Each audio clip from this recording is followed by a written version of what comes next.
Talk of amnesty deals are making the rounds again in Washington. Here's what you need to know.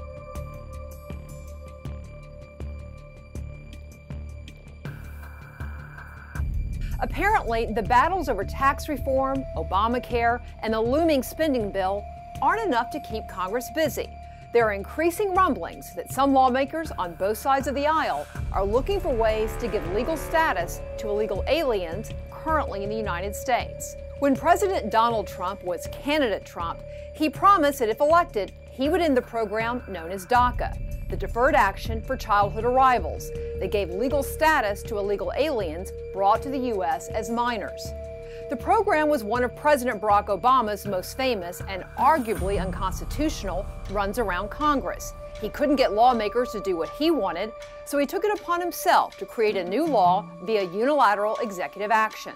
Not exactly what the framers likely had in mind if you read Articles 1 and 2 of the Constitution on the roles of the legislative and executive branches of government. Which is why the Trump administration's Department of Justice was absolutely right earlier this year to announce a 6-month wind down of the program, with an end date next March. And because Congress, not the President, has the power to make or alter our laws, the ball is now back in its court. Unfortunately, the only actions many in Congress seem interested in taking when it comes to immigration reform are the tried and true failed policies of the past. Give amnesty now to those here illegally with a promise of later securing the border and doing the hard work to improve our country's immigration system. Democrats are threatening to shut down the government if so-called dreamers aren't given a pathway to citizenship in the end-of-year spending bill Congress must pass in early December. Meanwhile, some Republicans are also considering various legislative amnesties, including a Senate proposal dubbed Succeed, the solution for undocumented children through careers, employment, education, and Defending Our Nation Act. Here's the deal. Whether it's granting amnesty outright, as Bernie Sanders, Elizabeth Warren, and a host of other Democrats want to do, or whether it's granting amnesty to those here illegally if they agree to jump through some additional loopholes, it's still amnesty, and it is still unfair to the millions of people trying to come here legally. And oh, by the way, it does not solve our illegal immigration problem.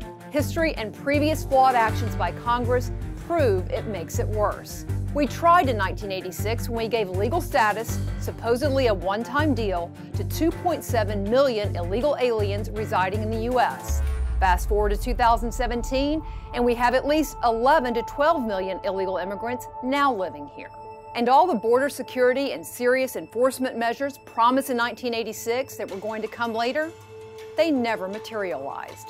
More recently, there was a surge in illegal border crossings during Obama's second term, as the president handed out promises of amnesty through executive orders, and his administration did little to enforce our immigration laws. Proponents of amnesty and those who don't want to do the hard work of real immigration reform are likely to dangle smaller and unpopular measures like getting rid of diversity visas in exchange for granting amnesty to the DACA population.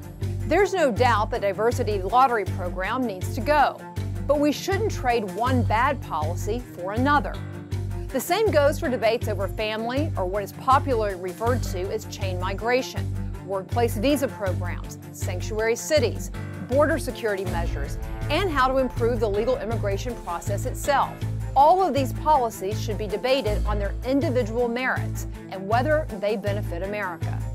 Some in Congress may be tempted to play let's make a deal on amnesty and pretend they are doing something about our broken immigration system.